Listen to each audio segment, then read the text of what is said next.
La vie humaine dans la région strasbourgeoise est fondée sur la présence de l'eau entre Vosges et Forêt-Noire.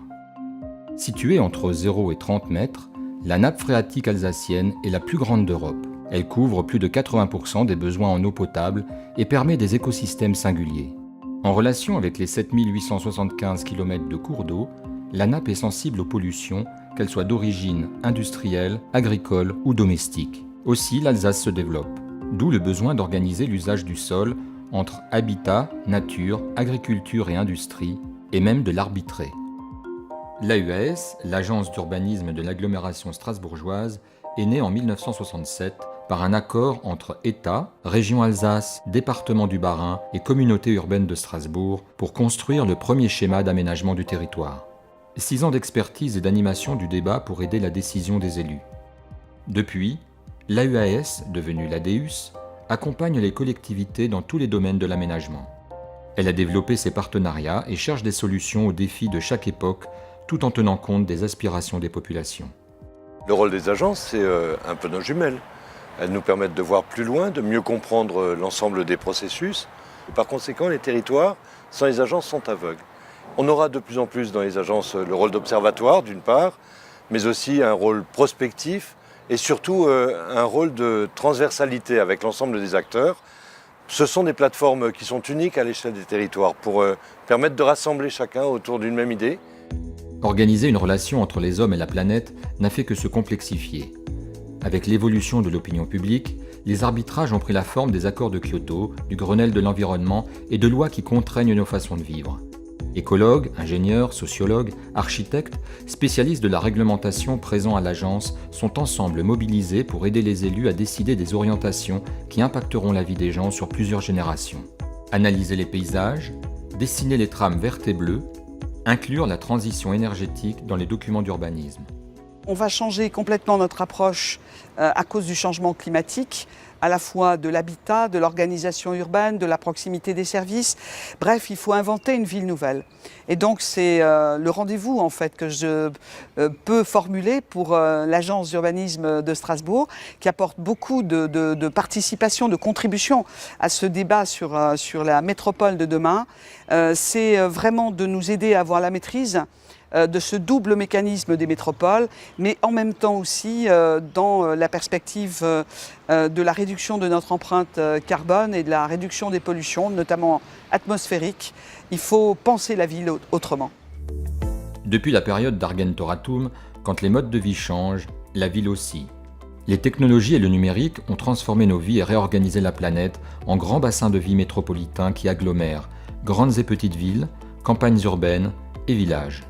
Les ports y font rentrer les productions du monde. L'intelligence artificielle révolutionne l'économie et le monde du travail. La mobilité de chacun conditionne son accès à l'emploi, à la santé, à la formation.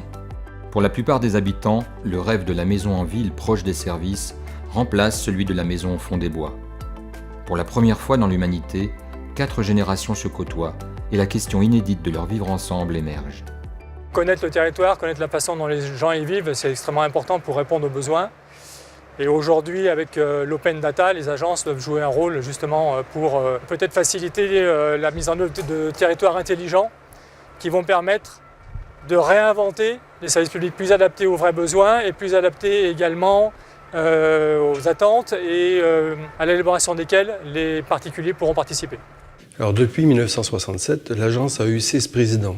Chaque président donnait une impulsion particulière, différente. Et on peut penser par exemple avec Mme Trottmann en 1990, où avec le conseil d'administration, elle a remis à plat les missions de l'agence et a repositionné l'agence sur les questions de développement, de prospective, d'environnement, de prise en compte de l'environnement et d'observatoire urbain. Pour moi, c'était extrêmement important justement de refaire au fond une transformation qui détermine ces tâches et qui permette de renouveler le contrat partenarial avec l'État et les autres partenaires.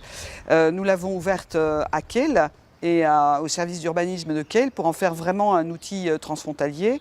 Grâce au partenariat avec la ville de Kehl et l'Eurodistrict aujourd'hui, l'agence a pu intervenir dans des projets de longue haleine, si je puis dire, avec l'axe Strasbourg-Kehl qu'on appelle aujourd'hui Deux Rives, le livre blanc transfrontalier dans le cadre de la conférence du Rhin supérieur.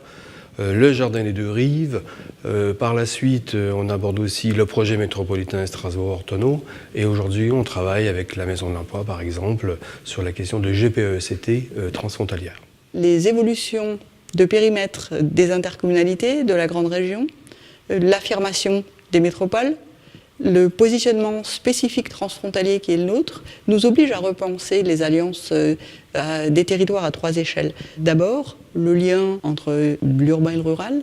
Ensuite, tout ce qui est alliance entre les agglomérations à l'échelle du Grand Est. Et enfin, au niveau transfrontalier, entre régions frontalières voisines. L'agence devrait, dans les mois qui viennent, avec ses partenaires, aider à avoir une vision des options d'un projet de territoire qui en tienne compte. L'agence est en train, pour cela, de changer d'échelle, de devenir une agence capable d'intervenir à l'échelle de chaque intercommunalité, dans une conférence des territoires, plaine, montagne, nord, sud, à l'échelle alsacienne, inscrite dans le Grand Est.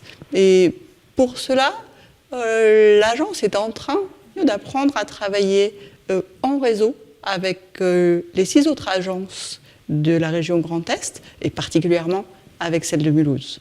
On constate que nos concitoyens sont de plus en plus intéressés par les problématiques d'urbanisme. Après tout, c'est la vie des gens aujourd'hui et demain. Les partenaires sont évidemment indispensables, je dirais à l'agence d'urbanisme.